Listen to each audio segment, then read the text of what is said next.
সকাল সকাল উঠেই রেডি হয়েছি।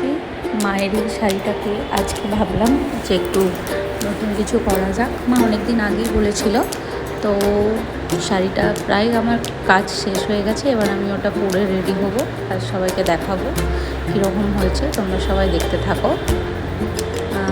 শাড়িটা আমার পরা হয়ে গেছে, তোমরা অলরেডি দেখে বুঝতেই পারছো আমি কী করেছি। তো এবার আমি দেখাবো পুরোটা কীরকম লাগছে। টান টানা, আমি রেডি। শাড়িটা কেমন লাগছে লুকটা জানিয়ে। তোমরা চাইলে এরকম কাস্টমাইজ করে নিজের পুরনো শাড়িকে নতুনভাবে তৈরি করে পরতে পারবে। তো এটা পরে আমি একটু ঢং করেই ভিডিও করছিলাম। পুরো শাড়িটাতে বর্ডার দিয়েছি। ফোনে যতটা সুন্দর না লাগছে না, এটা সামনে থেকে অনেক বেশি সুন্দর লাগছিল।